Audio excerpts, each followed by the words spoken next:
नमस्कार दर्शक बंधु आज हूँ 28 सेप्टेम्बर रविवार। चलतु देखने आज सकाल किसी गुरुत्वपूर्ण खबर। जदि पर्यंत वीडियो को लाइक करना वीडियो को लाइक करने सह चैनल को सब्सक्राइब कर कमेंट माध्यम जानतु आपण मैंने क्यों जिले देखुंत जहाद्वारा एभली गुरुत्वपूर्ण खबर आपण पाखे सर्वप्रथम पहुंच। नंबर 1 राज्य में अति प्रबल वर्षा संभावना रही। बंगोपसागर में सृष्टि होता लघुचाप शुक्रवार अवपात परिणत होती।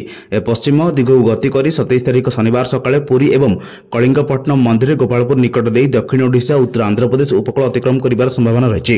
प्रभाव में आगामी 48 घंटा पर्यंत राज्य में विभिन्न स्थान में प्रबल वर्षा नहीं आंचलिक पाणीपाग विज्ञान केन्द्र पक्षर आकलन केतेक स्थान में प्रबल अति प्रबल वर्षा और किसी स्थान में अत्यंत प्रबल वर्षा होगार संभावना रही। विशेषकर नवरंगपुर जिलार किसी स्थान में बिजुली और घड़घड़ी सहित प्रबल अति प्रबल वर्षा नहीं ऑरेंज जोन जारी कर वर्षा सहित 40 ରୁ 50 किलोमीटर बेगर पवन बहिबा सह मझिरे मझिरे 60 किलोमीटर बेगर पवन झटका पवन बहिब। सेहीपरि कोरापुट मालकानगिरी रायगड़ा गंजाम गजपति कलाहांडी नौपड़ा जिला येलो वार्निंग जारी कर 28 तारिख अवपात दक्षिण ओडिशा अतिक्रम करने पर राज्य में विस्तृत कमिब। यह सत्वे 12 जिला को बिजुली घड़घड़ी सह वर्षा नहीं येलो वार्निंग जारी कर। नंबर 3 प्रधानमंत्री नरेंद्र मोदी शनिवार दिनिकिया झारसुगुड़ा गस्तर आसिଛନ୍ତି। झारसुगुड़ा स्थित अमरपाली पड़िया आयोजित साधारण सभार जोगदे प्रधानमंत्री विभिन्न प्रकल्पर शिलान्यास एवं लोकार्पण करिसेंति। प्रधानमंत्री ओडिशा को 1700 कोटी रु अधिक मूल्यर रेल प्रकल्प उपहार देइसेंति। 60,000 कोटी रु अधिक मूल्यर विकासमूलक कार्य उद्घाटन होइछि। सारा देश में 97,500 रु अधिक टेलिकम टावर कार्यक्रम होइछि। ब्रह्मपुर एवं सूरत मध्य अमृत भारत एक्सप्रेस शुभारंभ करिसेंति। वीडियो कॉन्फ्रेंसिंग जरिए अमृत भारत एक्सप्रेस शुभारंभ करिसेंति प्रधानमंत्री। संबलपुर सिटी एवं सरला मध्य रेल फ्लाईओवर पर भित्ति प्रस्तर स्थापन कराଯାଇଛି। कोरापुट बाईगुड़ा रेल लाइन एवं मानवार कोरापुट गोबरापुर रेल लाइन दोहरीकरण को लोकार्पण करिसेंति। भुवनेश्वर सेमीकंडक्टर और ईएसडीएम पार्क प्रतिष्ठार शिलान्यास करिसेंति। राज्य सरकार को विश्वस्तरीय दक्षता विकास प्रकल्पर शुभारंभ करिसेंति प्रधानमंत्री। नंबर 4 गत वर्ष किछि वर्ष धरी कोविड-19 महामारी समग्र विश्व को दोहलाई दैछि। जदिओ टीका एवं चिकित्सा समय सहित आश्वासन प्रदान करिछि किंतु ए भाइरस विकसित प्रकृति चिंतार कारण रहिछि। कोविड-19 निकटर भत्ता होइतिबा X5G भारिएंट जहाको स्टारटस कहुए पुणी थे चिंता सृष्टि करिछि।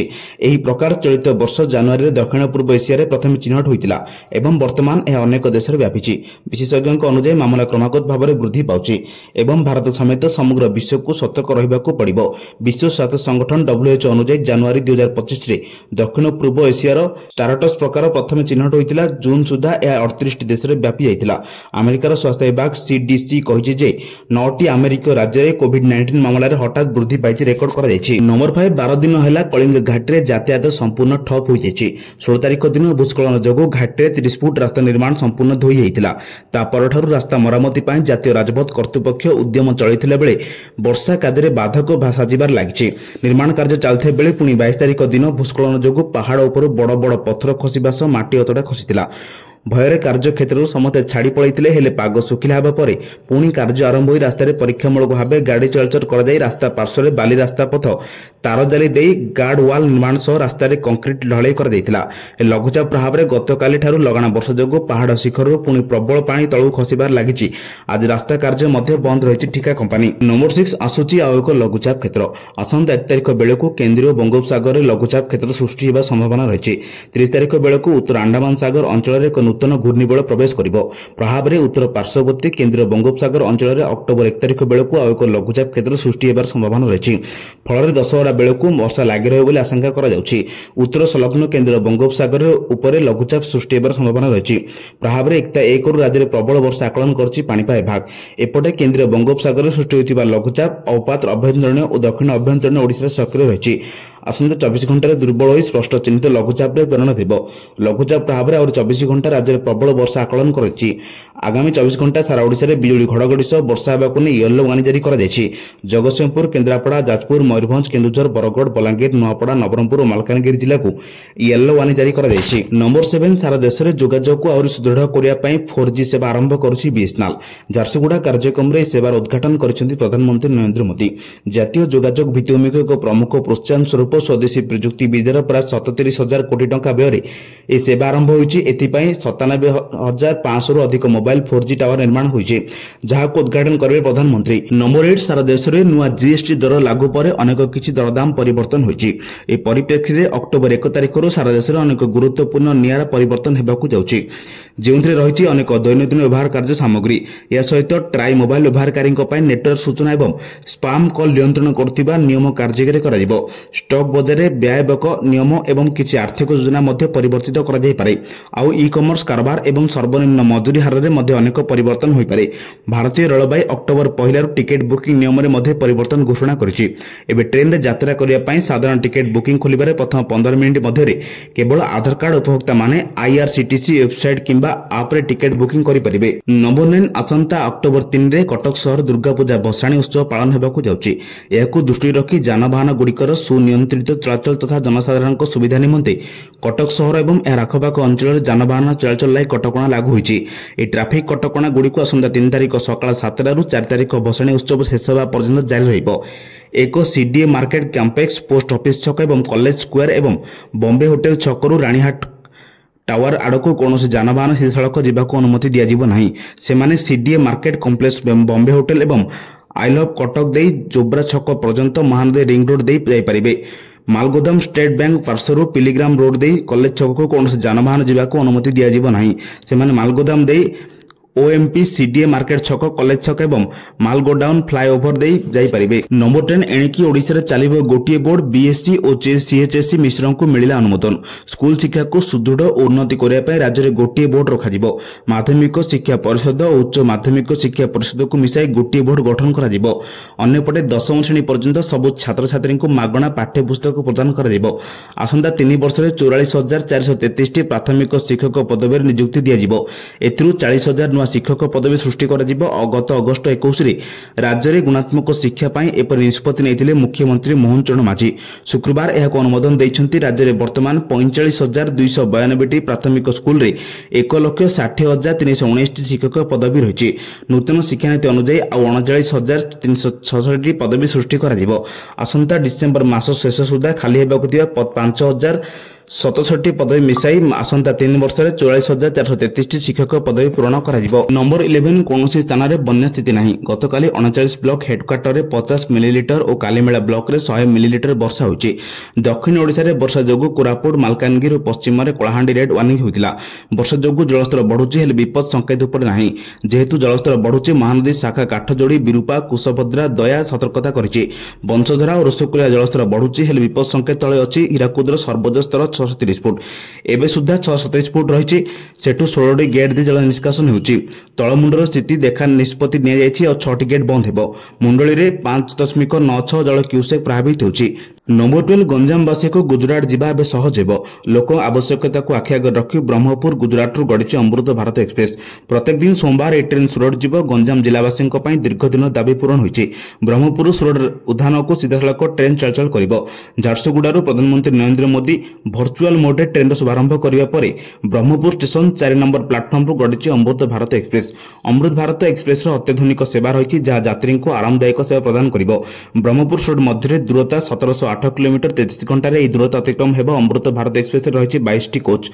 गंजाम रायगड़ा कलाहांडी बलांगीर और नुआपड़ा यात्री उपकृत हेबे। ओडिशा आंध्र प्रदेश छत्तीसगढ़ महाराष्ट्र दे गुजरात सुराट रे पहुंचीबो। सप्ताह को थरे प्रत्येक सोमवार ट्रेन ब्रह्मपुर बाहरिबो। सुरट प्रति शनिवार छाड़िबो अमृत भारत एक्सप्रेस।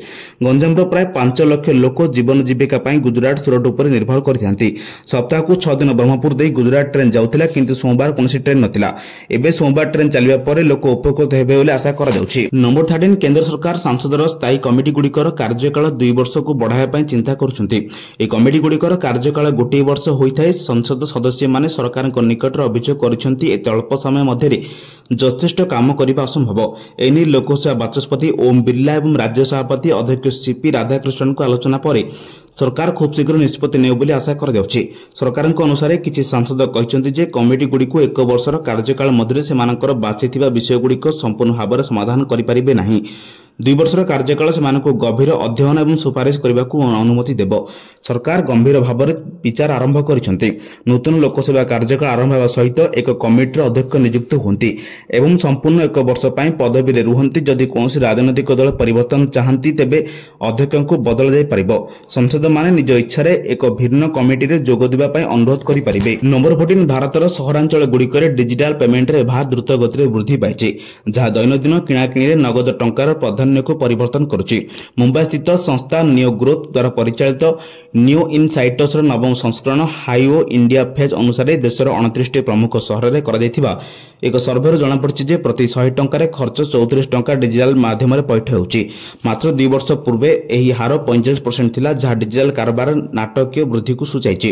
ଏହି ସର୍ଭେରେ 21,000 ଛୋଟ ବଡ଼ ଦୋକାନୀଙ୍କୁ ସାମିଲ କରାଯାଇଥିଲା। ରିପୋର୍ଟ ଅନୁଯାୟୀ ଡିଜିଟାଲ ରିଟେଲ କାରବାର ମୁଖ୍ୟତଃ ୟୁପିଆଇ, କ୍ରେଡିଟ୍ କାର୍ଡ ଏବଂ ଡେବିଟ୍ କାର୍ଡ ମାଧ୍ୟମରେ ହେଉଛି। ଡିଜିଟାଲ ପେମେଣ୍ଟ ଏବେ ଲୋକଙ୍କ ଦୈନନ୍ଦିନ ଜୀବନରେ ଏକ ଅବିଚ୍ଛେଦ୍ୟ ଅଂଶ ହୋଇପଡ଼ିଛି। ନମ୍ବର 15 ରାଜ୍ୟରେ ଅନେକ ସହରଗୁଡ଼ିକୁ ସ୍ୱଚ୍ଛତାର ମନ୍ତ୍ର ଦେବ ଭୁବନେଶ୍ୱର। ଏନେଇ ସ୍ୱାକ୍ଷରିତ ହୋଇଛି ଏମ୍ୟୁ। ଆବର୍ଜନା ମୁକ୍ତ ସହର ପାଇଁ ଏହି ଅଭିଯାନ ଆରମ୍ଭ କରାଯାଉଛି।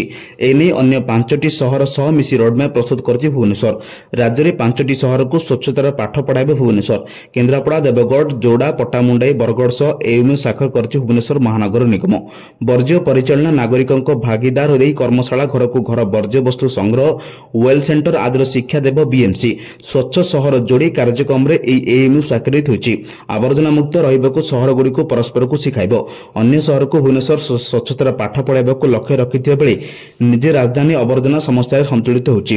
ବହୁ ସମୟରେ ସଫେଇ କର୍ମଚାରୀଙ୍କ ଆନ୍ଦୋଳନ ହେଉ କି ଠିକ୍ ଭାବେ ଆବର୍ଜନା ସଂଗ୍ରହ ଓ ଏହାର ପରିଚାଳନା ପରି ସମସ୍ୟା ଦେଖିବାକୁ ମିଳୁଛି। ତେଣୁ ଏହି ଏମ୍ୟୁ ପରେ କ'ଣ ଉନ୍ନତି ହେଉଛି ଦେଖିବାକୁ ବାକି ରହିଲା। ନମ୍ବର 16 ପୁରୁଣା ଗାଡ଼ିରେ ଆଉ ଯିବେନି ସରକାରୀ ବାବୁ, କାରଣ ପୁରୁଣା ଗାଡ଼ି ସ୍କ୍ରାପିଂ ହେବ। ରାଜ୍ୟ ସରକାରଙ୍କ ଅଧୀନରେ 15 ବର୍ଷରୁ ଅଧିକ ପୁରୁଣା ଗାଡ଼ି ଅଛି, ସେଗୁଡ଼ିକୁ ଅକ୍ଟୋବର 15 ସୁଦ୍ଧା ସ୍କ୍ରାପିଂ କରାଯିବ। ବାହାନ ତଥ୍ୟ ଅନୁଯାୟୀ ଏବେ ରାଜ୍ୟ ସରକାରଙ୍କ ବିଭିନ୍ନ ବିଭାଗ ଅଧୀନରେ 6,241ଟି 15 ବର୍ଷରୁ ଅଧିକ ପୁରୁଣା ଗାଡ଼ି ଥିବାବେଳେ ସେଗୁଡ଼ିକୁ ନିକଟସ୍ଥ ପଞ୍ଜୀକୃତ ଗାଡ଼ି ସ୍କ୍ରାପିଂ ସୁବିଧା କେନ୍ଦ୍ରକୁ ନେଇ ତୁରନ୍ତ ସ୍କ୍ରାପିଂ କରିବାକୁ କୁହାଯାଇଛି। କେଉଁ ବିଭାଗ କେତେ ଗାଡ଼ି ସ୍କ୍ରାପିଂ କରିବ ତାର ଏକ ରିପୋର୍ଟ ପରିବହନ ବିଭାଗକୁ ପଠାଇବ। ରିପୋର୍ଟ ଆଧାରରେ କେନ୍ଦ୍ର ସରକାର ଟଙ୍କା ଦେବେ ବୋଲି କୁହାଯାଉଛି। ସରକାର ପୁରୁଣା ଗାଡ଼ି ସ୍କ୍ରାପିଂ 15 ବର୍ଷର ପୁରୁଣା ଗାଡ଼ି ଆଉ ଚାଲିବନି। 6,241ଟି ହେବ ସ୍କ୍ରାପିଂ। ଧୀରେ ଧୀରେ ରାସ୍ତାରୁ ହଟୁଛି ପୁରୁଣା ଗାଡ଼ି। ଗାଡ଼ି ସ୍କ୍ରାପିଂ କରି ସରକାର ପାଇଲେଣି 300 କୋଟି। ପ୍ରଦୂଷଣର ମୁଖ୍ୟ କାରଣ ପୁରୁଣା ଗାଡ଼ି, ସେଥିଲାଗି 15 ବର୍ଷର ପୁରୁଣା ଗାଡ଼ିକୁ ନ ଚଳାଇବାକୁ ଲାଗି ସରକାର ନିଷ୍ପତ୍ତି ନେଇଛନ୍ତି। ଆଉ ସେହି ଭିତରେ ରାଜ୍ୟ ସରକାର ଏବେ ପୁରୁଣା ଗାଡ଼ିକୁ ସ୍କ୍ରାପିଂ କରି କରାଯିବାକୁ ନିଷ୍ପତ୍ତି ନେଇଛନ୍ତି। ନମ୍ବର 7 ଦକ୍ଷିଣ ଆଭ୍ୟନ୍ତରୀଣ ଓଡ଼ିଶା ଉପରେ ଗତକାଲି ରାତିରେ ସୃଷ୍ଟି ହୋଇଥିବା ଅବାଧ ପ୍ରଭାବରେ ଶୁକ୍ରବାର ରାତି ଓ ଶନିବାର ସକାଳେ ରାଜ୍ୟରେ ପ୍ରବଳ ବର୍ଷା ହୋଇଛି। ଏହା ଧୀରେ ଧୀରେ ପଶ୍ଚିମ ଆଡ଼କୁ ଗତି କରିବା ସହ ଦକ୍ଷିଣ ଓଡ଼ିଶା ଓ ଦକ୍ଷିଣ ଛତିଶଗଡ଼ ଉପରେ ରହିବ ଏବଂ ଦୁର୍ବଳ ହୋଇ ୱାର୍ଲଡକନ୍ ଲଘୁଚାପରେ ପରିଣତ ହେବ। ଅନ୍ୟପଟେ ଉତ୍ତର ଆଣ୍ଡାମାନ ସାଗର ଉପରେ ଆସନ୍ତା 30 ତାରିଖ ଆଡ଼କୁ ଘୂର୍ଣ୍ଣିବଳ ସୃଷ୍ଟି ହେବ। ଏହା ପ୍ରଭାବରେ ଅକ୍ଟୋବର 1ରୁ ଉତ୍ତର ଓ ସଂଲଗ୍ନ କେନ୍ଦ୍ର ବଙ୍ଗୋପସାଗରରେ ଆଉ ଏକ ଲଘୁଚାପ ସୃଷ୍ଟି ହେବ ବୋଲି ଆଞ୍ଚଳିକ ପାଣିପାଗ ବିଜ୍ଞାନ କେନ୍ଦ୍ର ପକ୍ଷରୁ କୁହାଯାଇଛି। ଆଜିର ଅବାଧ ପ୍ରଭାବରେ ଉପକୂଳ ଓଡ଼ିଶାରେ ଯଥା ବାଲେଶ୍ୱର, ଭଦ୍ରକ, ଯାଜପୁର, କେନ୍ଦ୍ରାପଡ଼ା, କଟକ, ଜଗତସିଂହପୁର, ପୁରୀ, ଖୋର୍ଦ୍ଧା, ନୟାଗଡ଼, ଗଞ୍ଜାମ, ଗଜପତି ଆଦି ଜିଲ୍ଲାରେ 30ରୁ 40 କିଲୋମିଟର ବେଗରେ ପବନ ବହିବା ସହ ବିଜୁଳି ଘଡ଼ଘଡ଼ି ସହ ବର୍ଷା ହେବ। ଆସନ୍ତାକାଲିଠାରୁ ରାଜ୍ୟରେ ବର୍ଷାର ପ୍ରକୋପ କମିବା ସହ 30 ତାରିଖ ଯାଏଁ ବର୍ଷା ହେବ। ତେବେ 1 ତାରିଖ ଦକ୍ଷିଣ ଓଡ଼ିଶା ଓ ଉପକୂଳ ଓଡ଼ିଶାର ବର୍ଷା ପରିମାଣ ବଢ଼ିବ ବୋଲି ପାଣିପାଗ ବିଭାଗ ପକ୍ଷରୁ ଆକଳନ କରାଯାଇଛି। ନମ୍ବର 18 ପ୍ରଧାନମନ୍ତ୍ରୀ ନରେନ୍ଦ୍ର ମୋଦି ଝାରସୁଗୁଡ଼ା ଭାରତର ଭିତ୍ତିଭୂମି ଏବଂ ଡିଜିଟାଲ ଅଭିବୃଦ୍ଧିକୁ ତ୍ୱରାନ୍ୱିତ କରିବା ପାଇଁ 60,000 କୋଟି ଟଙ୍କାର ଏକ ପରିବର୍ତ୍ତନକାରୀ ବିକାଶ ପଦକ୍ଷେପ ଆରମ୍ଭ କରିଛନ୍ତି। ପ୍ରଧାନମନ୍ତ୍ରୀ ନାମ ଯୁବ ସମାବେଶ କାର୍ଯ୍ୟକ୍ରମରେ ଟେଲିକମ୍, ରେଳବାଇ, ଶିକ୍ଷା ଏବଂ ଗୃହ ନିର୍ମାଣ କ୍ଷେତ୍ର ପ୍ରକଳ୍ପଗୁଡ଼ିକର ଲୋକାର୍ପଣ କରିଛନ୍ତି। ଏହି ପଦକ୍ଷେପର ଏକ ଉଲ୍ଲେଖନୀୟ ବୈଶିଷ୍ଟ୍ୟ ହେଉଛି ସ୍ୱଦେଶୀ ପ୍ରଯୁକ୍ତିବିଦ୍ୟା ବ୍ୟବହାର କରି ନିର୍ମିତ 97,500ରୁ ଅଧିକ ଟେଲିକମ୍ ଟାୱାର କାର୍ଯ୍ୟକ୍ଷମତାର ବୃଦ୍ଧି। ଏଥିପାଇଁ 37,000 କୋଟି ଟଙ୍କା ଖର୍ଚ୍ଚ ହେବ। ଏହି ଟାୱାରଗୁଡ଼ିକ କ୍ଷେତ୍ରରେ ଦୂରଦୂରାନ୍ତ ଏବଂ ଗ୍ରାମାଞ୍ଚଳ, ସୀମାନ୍ତ ଅଞ୍ଚଳ, ମାଓ ପ୍ରଭାବିତ ଜିଲ୍ଲାଗୁଡ଼ିକ ମୋବାଇଲ ଏବଂ ଇଣ୍ଟରନେଟ୍ ସଂଯୋଗକୁ ନାଟକୀୟ ଭାବରେ ଉନ୍ନତି କରିବ। ଏହି ପଦକ୍ଷେପ ଭାରତର ଡିଜିଟାଲ ଅନ୍ତର୍ଭୁକ୍ତ ଏବଂ ଟେଲିକମ୍ ଭିତ୍ତିଭୂମିର ଆତ୍ମନିର୍ଭରଶୀଳ ପାଇଁ ବ୍ୟାପକ ପ୍ରୟାସର ଏକ ଅଂଶ। ଏହି ଟାୱାରଗୁଡ଼ିକୁ 26,700ରୁ ଅଧିକ ଗ୍ରାମକୁ ସଂଯୋଗ କରିବ ଏବଂ 20 ଲକ୍ଷରୁ ଅଧିକ ନୂତନ ଗ୍ରାହକଙ୍କୁ ସେବା ଯୋଗାଇବ, ଯାହା ଶିକ୍ଷା, ସ୍ୱାସ୍ଥ୍ୟସେବା ଏବଂ ଇ ଗଭର୍ଣ୍ଣାନ୍ସ ସେବାର ଉପଲବ୍ଧତାକୁ ବୃଦ୍ଧି କରିବ। ନମ୍ବର 19 ବିହାର ବିଧାନସଭା ନିର୍ବାଚନ ପାଇଁ Amit Shah triple M formula. ବରିଷ୍ଠ ବିଜେପି ନେତା ତଥା କେନ୍ଦ୍ର ଗୃହମନ୍ତ୍ରୀ ଅମିତ ଶାହ 2 ଦିନିଆ ବିହାର ଗସ୍ତରେ ଯାଇ ଦଳୀୟ କର୍ମକର୍ତ୍ତାଙ୍କୁ ନିର୍ବାଚନ ବିଜୟରେ ମନ୍ତ୍ର ଦେଇଛନ୍ତି। ଅମିତ ଶାହ ଗସ୍ତ ପରେ ବିହାରର ବିଜେପି ଆହୁରି ସକ୍ରିୟ ହୋଇଉଠିବା ଲକ୍ଷ୍ୟ କରାଯାଉଛି। ବିହାର ବିଜୟ ପାଇଁ ବିଜେପି ରଣନୀତି ପ୍ରସ୍ତୁତ କରିଛି। ଅମିତ ଶାହ ଦେଲେ ଟ୍ରିପଲ ଏମ୍ ମନ୍ତ୍ରୀ। ବିହାର ବିଧାନସଭା ନିର୍ବାଚନ ପାଇଁ ବିଜେପି ତା ରଣନୀତିକୁ ବ୍ୟାପକ को तीव्र करिछि। दलर वरिष्ठ नेता तथा केंद्र गृहमंत्री अमित शाह 2 दिनिया बिहार गस्तरे जाई प्रथमे पाटना और परे समस्तीपुर एवं आरिया रे बीजेपी कर्मकर्ता आलोचना करिसेंति। नंबर 20 दुर्गा पूजा पई टिउन सिटी आज लागू होला ट्रैफिक कटकणा। आज आसंता 2 तारिख पर्यंत कटकणा जारी रहइबो। अपराह्न 2 राति 2 पर्यंत ट्रैफिक कटकणा कमिशनरेट पुलिस आरंभ करिछि। पूजारे भिड़ नियंत्रण पई ट्रैफिक कटकणा जारी करछि कमिशनरेट पुलिस। आज कटक रे लागू होछि कटकणा। पूजा बेले कटक रे किछि प्रमुख रूट विषय जानिबा जरूरी। हावड़ा मोटर छक ठारू कोनोसी यानवाहन सीधा मंगलाबाग छक आड़ को जाइपारिबो नाही। ए गाड़ी गुडी को हावड़ा मोड रे छक ठारू माता मठ छक दे महानदीर बंधरे आसी वाच टावर छक दे जाइपारिबे। कोनोसी यानवाहन को बीके रोड रु रानीहाट छक को सीधा सड़क जिबाको अनुमति दिया जिवो नाही। ए यान गुडी को बजर कबाटी रोड र छक रे बाम मोड दे गम्हाडिया कबरस्थान केशपुर रोड दे मंगलाबाग किंबा बक्सी बजार आड़ को जाइपारिबे। पूर्णसाउ छक ठारू जाउलिया पट्टी केउ आड़ को साही किंबा नंदी साही आड़ को कोनोसी यानवाहन जिबाको अनुमति दिया जिवो नाही। म्युनिसिपालिटी ऑफिस एवं गोपाल जीव गाड़ी दे झोला साही एवं बंगला साही दे यानवाहन जाई परिबे।